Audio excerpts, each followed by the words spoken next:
ปลาพายได้จ้ะปลาพายกับปลาตายแล้วเชฟแง่บ่แง่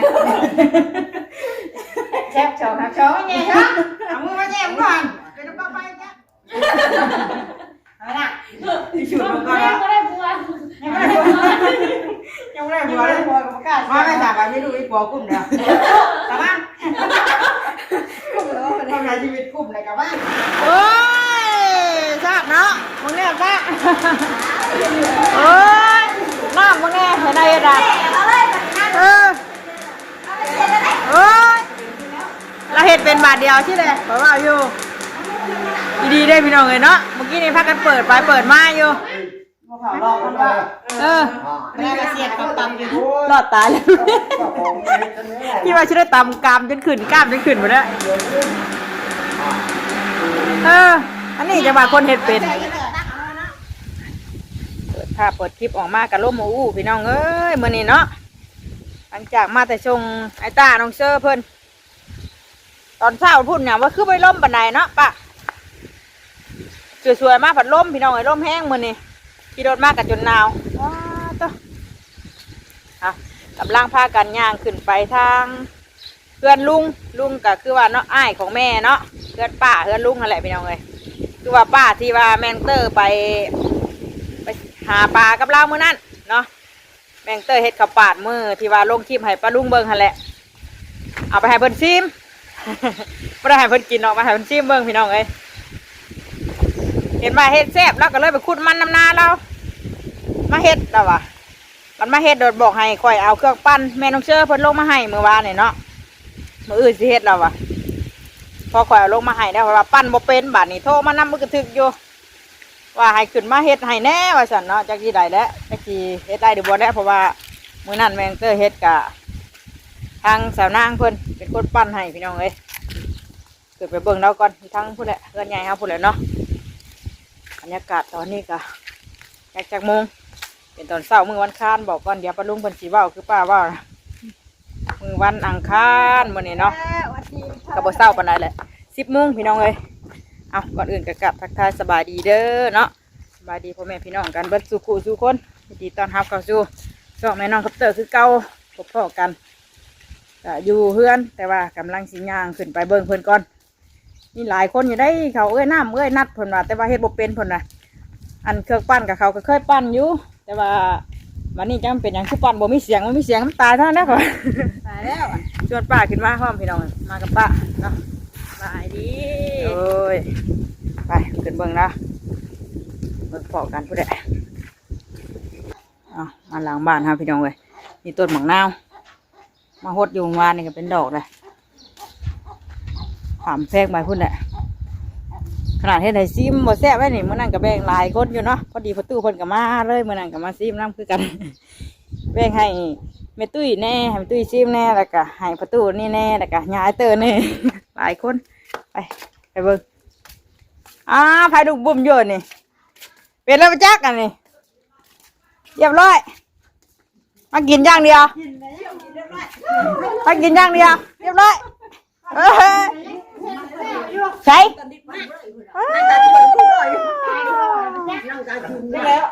เรียบร้อยมันจะเคยปั้นมันเป็นอะไรล่ะตัวไปตายแล้วนะตายบ่เราตายข้างใจได้ดีป่ะตายบ่เห็ดเตรียมกระตุกกระเตนมาอย่างดีได้พี่น้องเอ้ยผมถ้าเห็ดลายลองมือชื่อกะเอาหรือว่าใส่มันนี่มันน่าจะเป็นมันสีเหลืองแล้วน่าจะเม่นน่าจะตายขนาดนี้เด้เป็นอะไรล่ะมันเหลืองพวกนี้ได้กับปลาจินจักได้ทำมันต้องใส่สีเนาะลงป้าเบิ่งด้วยค่ะให้ใครตายบ่เปิดแล้วเสร็จเรียบร้อยเฮ็ดได้บาทนี่เชื่อมกินเท่านั้นเด้ตายเลยเนาะเฮ็ดมันเชื่อมกินเท่านั้นแล้วเชื่อมไปจังหึงหมดอยู่เฮ็ดบ่ซับสิกินจ้ะถ้าได้ปลาตะเกียบบ่แล้วมาเรียบร้อยแม่บ่ให้นี่นะน้อยเฉยโอ้ยเช็คเรียบร้อยแล้วฮะจะจูไปเช็คเช็คแหละได้เลยฮะได้ขนาดนี้เลย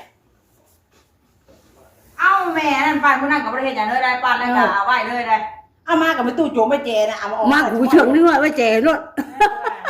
กูจะเลยนิดหน่อยเอาไปดิอันปลาพายได้จ้ะปลาพายกับปลาตายแล้วเชฟแง่บ่แง่เชฟโชว์ครับโชว์แง่ครับเอามือมาแง่ก่อนเป็นปลาพายจ้ะ ป่ะ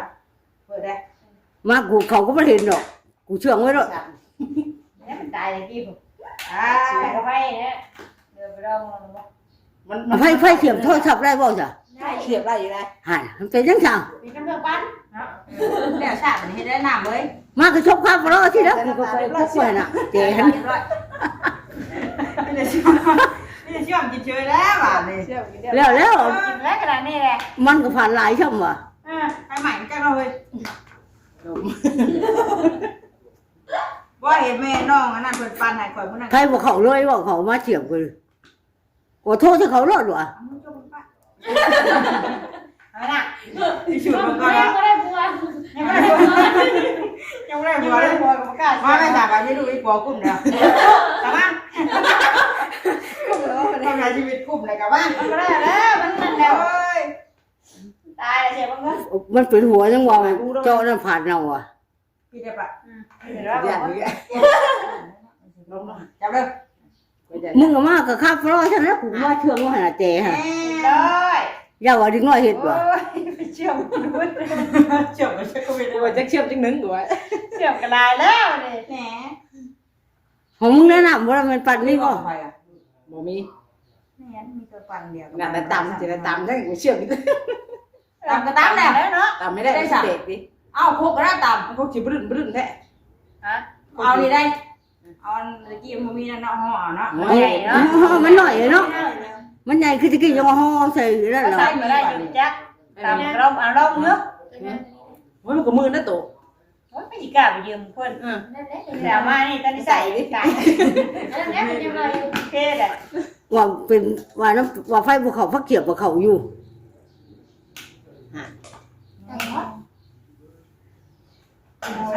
เสียบพวกใหม่หรือเสียบมื ไม่ อ ได้ เสียบ กันนะแต่ว่ามัน เปิดแล้วบ่นี่เปิดแล้วมันชำนั่นแหละ ไฟตายแล้วน่ะ ตัวกระเสียบโทรศัพท์บนขวด มันดอกมันน่ะ นี่ได้เอาสายโทรศัพท์เสียบเบิ้งค่ะ ถ้าสายไฟถูมีว่าฉันละ เขาอยู่เด็กโทรศัพท์หนังนึงอันน่ะสายหนัง ย่อมไปเชียร์ขนาดนั้นก็บ่ได้ เราเปิดได้นี่บ่เอาโทรศัพท์ใส่ค่ะเสียบด้วยเสียบด้วยเป็นน้ำเกลือควันขนาดนั้นค่ะเนี่ยเราประหลาดมันยังตายน้ำพ่อว่าสิแหละน้ำสียังตายว่ากันน้ำพ่อขนาดอื่นเขาบอกอยู่ว่าเป็นว่าเสียบกันมันบวมมันยังบ่เลยมันเป็น แม่เนาะตาย ขาดบ่นั่นนางขอตายคักตายไม่ดีวะ เอาแล้วตักมาดิ เฮ็ดได้เฮ็ดได้ดิ เฮ็ดไรก็เฮ็ดได้เนาะ ตัวเราใหญ่อยู่อ่ะ ตามน้องมึงกับมันนั่นกับพ่อ เฮ้ยกันมันพ่อมันกันคนที่ปรุงพลังมันคนที่เต้นเป๊กๆใช่ เต้นได้เนาะ ป้าไม่เสียบเป็นตัวใหญ่ อ้าวมันบ่บ่ยังเสียได้มันยังบ่บ่ได้ดู ไปไหมไปหาโรมือ นี่มันเสียบเดียวนี่ เดี๋ยวแล้วเสียบแล้ว เอามาตามน้องมึงหั่นนะเอามาตามน้องมึงเยอะ มันรวมอ่ะเอามาเสียบด้วยน่ะเนี่ยมันรวมได้ เอาลงเสียบบ่ได้ไม่ได้แล้วหั่นเตะน้องมึงเลย เฮ้ยตัวนี้รอดตัวนี้ตัวขาได้กันได้ เถิดยังไงว่าเสียบแล้วมึงแห้งแหละ เสียบได้ของคน หน้า เสียบ ตายแล้วฉันเอา ปั่นมันบาทเดียวตายก็อีกน้ำอะไรน่ะแท่งจะตายแล้วมันไม่ตายเนาะยังใช้ได้อยู่ ให้ใหม่บ่จับแล้ว ตัวนี้แต่ถ้าปักตัวกลางตายมาลองแล้วตัวนี้ มันสิตายได้จังได๋ถึงแม้ตัวเองว่าเสียบอันนี้กินนี่เข้าอยู่นี่นะ เสียบยุได้มาใส่เนาะโอ้ยเธอปัดตายกับตัวกันหน้าบัด แบบตัวชอบ ทำไมเธอปัดก็ได้ดิ แบบไหน ปัดแมงเชื่อได้ เฮ็ดตัวมาพี่ชอบตัวเรามาพี่ชอบสุด พี่ชอบยังละไม้โอเคใช่ไม่ใช่ไหมปะเสียบแล้วเสียบใช้เขายุ่งนี่กันเนาะ เอาคือบ้านเรามาตายใช่บ่ เพราะยันว่ามันเป็นน้ำมันมาเสียบเขากระโกล้าป้าได้ป่ะไม่จับเลยตายจะตื่นได้กล้าจับนั่งไหม เอากับบ่กล้าให้ได้ผัวอันนี้บ่ ตัวอะไรลูกเราไม่ได้ลูกจะได้จูบแหลมแหลมปะมาลองมึงนี่ได้ไหม เสียบสินี่ เสียบมาพี่พี่เด้อเสียบตัวนี้เด้อคุณเท่าไรพอแล้วปะแก่ที่แดงขอบอย่าไม่อยากที่จะยักษ์ก่อนเนี่ยว่าเนาะ บ่ได้ เฮ้ยเดี๋ยวก่อนนี่ตายจากแม่เนาะ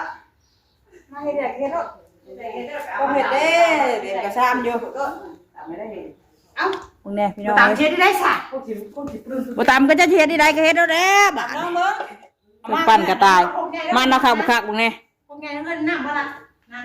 มันสีเหลืองคักจับมันเฮาเอามามื้อนั้นบ่ เออ คือเฮามามื้อนั้นเนาะที่ว่าไปขุดเอาอยู่หน้าแล้วมื้อนั้นพี่น้องเอ้ยเราเอามาโดดเราว่าอยากเฮ็ดลองเฮ็ดกับปาดเบิ่งช่างแซ่บอยู่ตัวนี้เนาะเพราะมันเป็นสีนี่เด้ เดียวกันมา เรียบร้อย เรียบร้อยมา ตายจัด ตามนอกกูได้กันตาม ตายตามน้องเบิ่งก่อนนะตามน้องเบิ่งก่อน ตามนอกมึงก่อน ตายก็บ่มีเครื่องปั้นเนาะ ไว้สิ ว่าแล้วข่อยแต่หมอน้ำร้อนยังบ่มี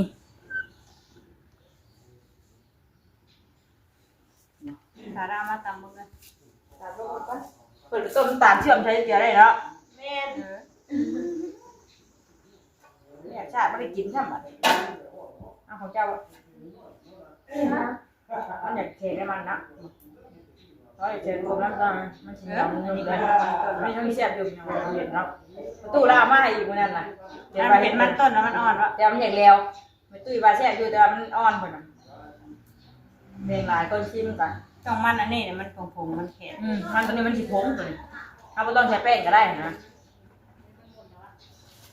ครับครับ ถ้าเราเอาคลุกมากก็ พวกตำกับมันก็บละเอียดเท่ากันเนาะมันคือ ถ้า ทำ บ บ ด ด ละ ได้ เอี เนาะ ยดกับบนั่นกระยามันนะ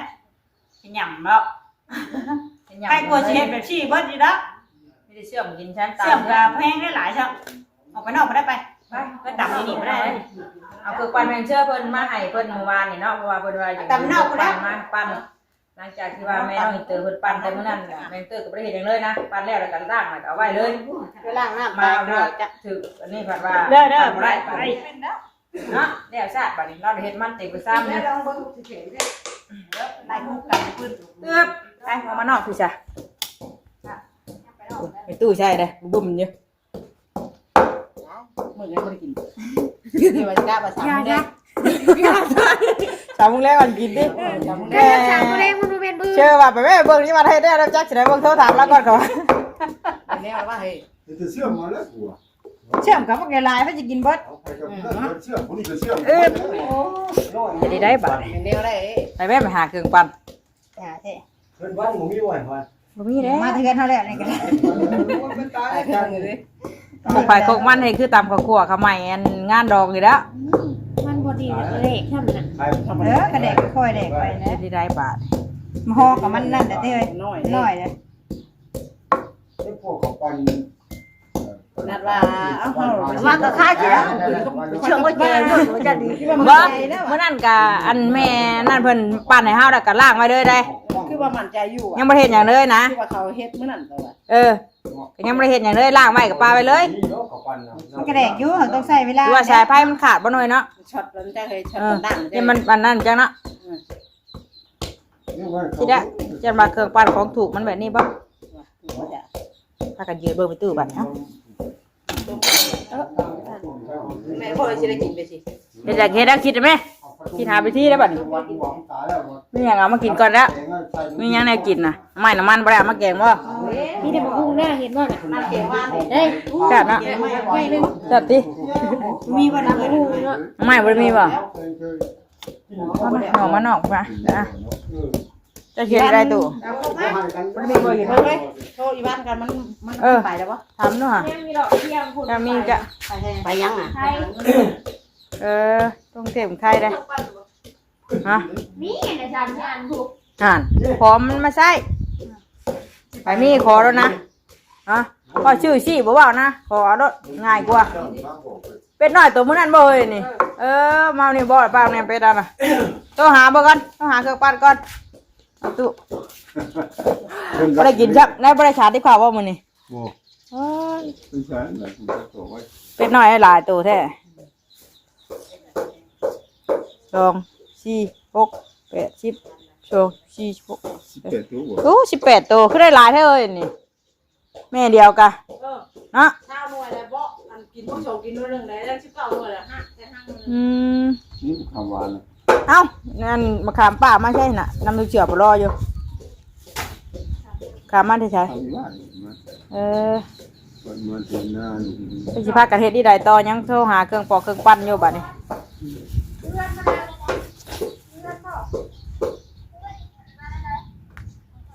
คือปันให้เช้าก็นานนะปันนึง บาทหนึ่งขอสิดอกว่าละบาทหนึ่งขอด้วยนะ ทำไปเลยว่าช่อง กลัวเขายืมเนี่ย ไว้อยู่ อันปันอัน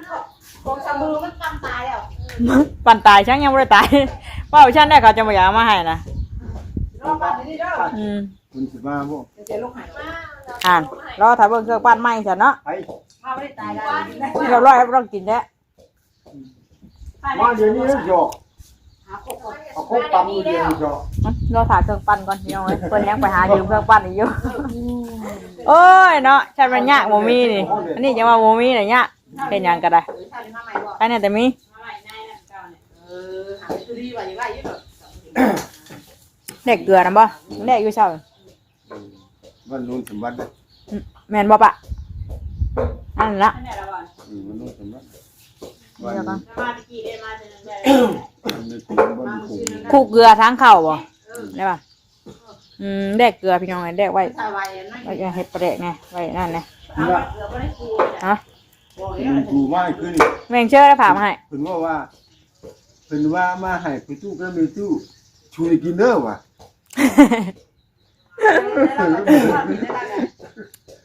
มันกินก็จองเลย ป้าขนมแม่งเชื่อเพิ่นมาให้บ้านเลย ว่าให้ มาให้ประตูได้มั้ย ว่าให้มีตู้ก็มีตู้คุณจะกินว่าไม่กูเลยว่ะคุณกินเลย เอาน้ำชื่อเราประตูไปตู้แล้วเจ้า กินได้ก็เอาแม่กินแม่เขาก็อยากซื้อว่ะมาให้หลานพวกเด้อ เอาไปตู้แล้วตำผู้เดียวเราปอกๆเลย กูอยากได้บ่ จะได้ค่ะ เออ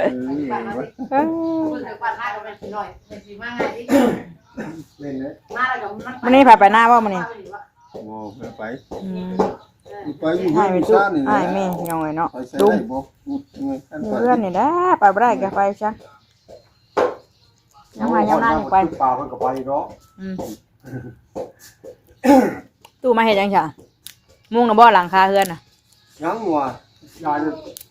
ข้าวก็มันใช้ ใกล้แล้วเนาะใกล้เห็นรูปห่างแล้วใกล้แล้วใกล้สิได้ออกไปอยู่นะให้อยู่หน้าพุ่นแหละเฮ็ดเฮือนใหม่มีเฮือนก็ไปเฮ็ดเฮือนอยู่นอกพุ่นพี่น้องเอ้ยเนาะ พ่อ ใหม่ ดูว่าข้าวน้อยต่อกันบานข้าวมาใช้ข้าว เอาย่างมาบ่หมึกแตกแล้วก็เฮ้ยเป็นหมากแล้วบ่แตกแก่น่ะ ฉีดยานั่นเอง ตาเฉยจิ ยุบได้ก็หมดว่ะยานั่นยุบ อย่างว่าแล้วก็ไม่ปุ้งก็ไม่ปุ้งธรรมดาเอ้ดูมันครับโอ้พังงากะเล่นคือกันก็มึงเล่นเฮาแน่ตัวนี้งามแล้วมึงเล่นหมักแตงเพื่อนพี่น้องไอ้มึงเนี่ยพักหงาอยู่หลังบ้านพี่อ๋อหมักแตงแล้วก็งามซะคนแบบคนดูเห็ดแต่เก่าเนาะมาบ้านก็ผัวไปหาเงินกับเห็ดคือเก่ามึงเนี่ยเป็นหมากเลยหมักแตงแล้วนี่จะหน่อยก็ได้มาดิดน้ำลายอีกแล้วนี่ คนดูอยู่ใช้กัน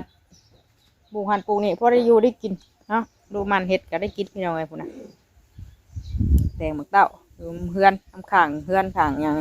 เป็นหมากเลยนะเป็นหมากไว้ดีหมักทั่วก่อนยังมาขึ้นข้างอยู่น่ะเป็นหมากได้หมักแตงนะยังเตอร์บ่อยากปลูกหมักแตงปลูกแล้วมันมีแต่ใบนะหมักทั่วก็จังจังไรฟังมึงได้นั่นหรือบ่อะไรพี่น้องแต่เล่าของเราเป็นหมากอะไรไว้ใช่ไหมขึ้นข้างขึ้นนั่นบ่ได้เป็นหมากแล้วคือว่าหากระปุกกำลังขวัญจักบอกคุณน่ะตายจับเห็นได้พี่น้องเลยเป็นหมากไว้ดิหากระปุกวางเนื่องนี่ได้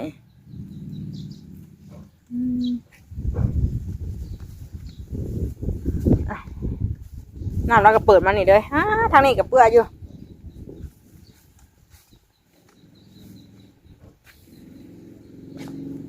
นี่นะเจ้ยมานี่เอิ้นแม่น้องจุ๊กเพิ่นเอาปั่นเครื่องปั่นให้เพิ่นก่อนน่ะละมายังเพื่อนใกล้กันเนี่ยเนาะอันนี้เพื่อนใหญ่เฮานี่ไปนี่พี่น้องอันนี้เพื่อนลุงอ้ายของแม่เนาะจะไปยังนะพริกเรางามแท้ใส่กระสอบไป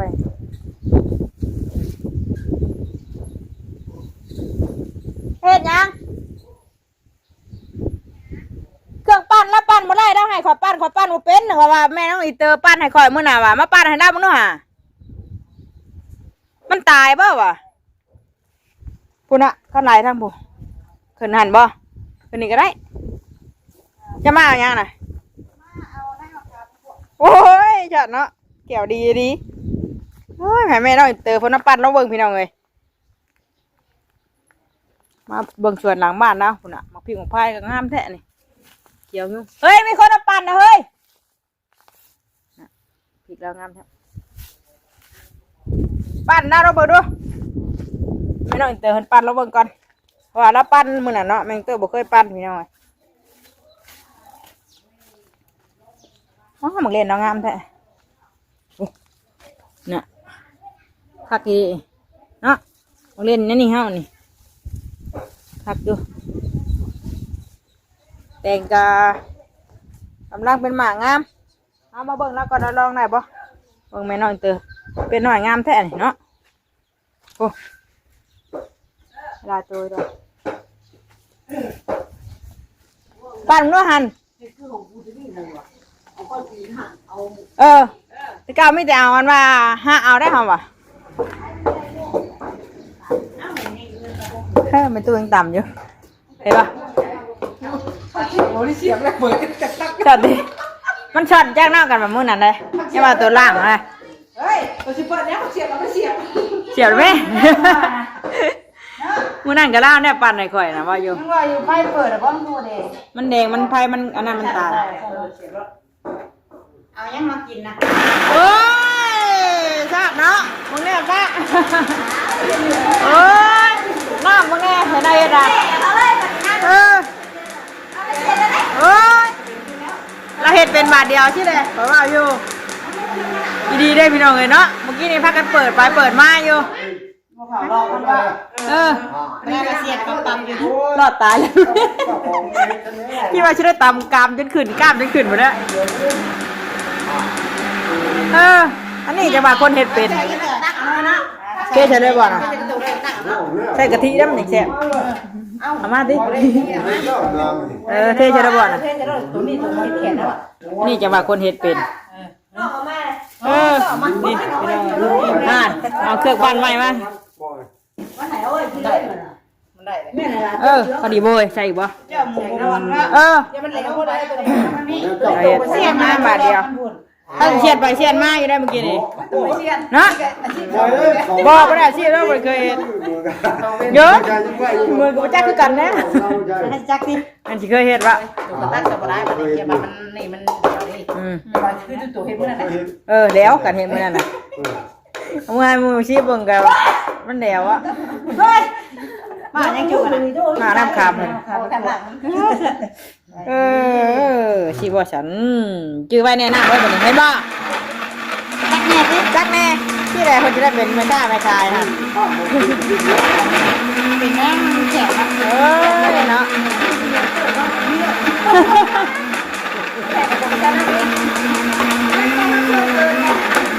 เยอะกันดิ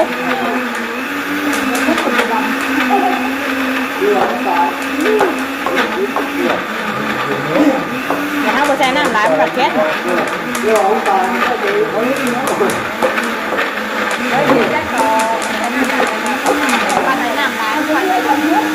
ก็ไม่ได้จะชูน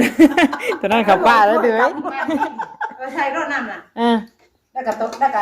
ใครแน่ได้ป่ะนี่ เขาเอาแป้งมาใส่คือเขารอถาแต่หนึ่งป่ะนี่พี่น้องเอ้ยเนาะไม่ต้องเจอเพื่อนปั่นแป้งเขาได้ป่ะมันแข็งนี่หรอมันเองเพื่อนใครเพื่อนจะมันเอามันต้นนะมันเลยอ่อนนี่มันแข็งมันนี่ไปจ้ะออกมานอกกันเด้อประเทศแล้วเลยเพื่อนปั่นได้เลยเด้อันนี้จะมาภูเก็ตเป็นเนาะไปสันเดี๋ยวแม่งเต้ยก็จบคลิปก่อนคือชิบะเบิ้งตอนหนึ่งเถอะพี่น้องเลยเนาะเพราะว่าตอนหนึ่งก็ต้องเฮิงมันต้องใช้เวลาได้มันต้องหนึ่งรายชั่วโมงเกือบได้เนาะเพื่อมันแล้วไปรับคลิปนี้นะพี่น้องไว้เพียงแค่นี้ก่อนมาอันเห็ดมันขนมมันอีกเนาะขนมมันต้นปั่นเห็ดขนมป้าเพิ่นเอิญมาเห็ดมากับเห็ดบ่เป็นชาบว่าเครื่องปั่นเพิ่นเสียมาให้แม่น้องอินเตอร์พอดีเรามาเอาในมะขามพอดีตะกี้เราก็อยู่ห้านผู้ฉันแม่นบ่ไล่ได้นะสิพากันตักอยู่น้ำปลาเชื่อเพิ่นนั่นแหละ ไปจันเดี๋ยวจบคลิปก่อนพอกันอีกคลิปหน้าบ้านลุงเลยเนาะพอกันใหม่นี่ไปแล้วสบายดีเด้อ สบายดี สบายดีแล้วที่ตู่เจ็บหลังเจ็บแอวอยู่ ส ดิ บายดีเจ็บหลังเจ็บแม่ไปได้ เจ็บหลังเจ็บแอวแล้วชาแต่หัวแต่มวยพี่น้องเอ้ยพวกเนี้ยเพิ่นชาอันหนึ่งเข้านะพี่แต่ช่างเราได้นำมันนี้นะลูกมันเด้อพอได้อำนาจได้เอาให้ใช่นะให้มันเข้านะน่ะอันนี้ไปต้องการติ๊บข้าวติ๊บน้ำแล้วมีเบิดเนาะกระตากระบงกระตากระยัง1ขวด1ข้าว1น้ำมีครบชุดอยู่น้ำประตูบอนเดียว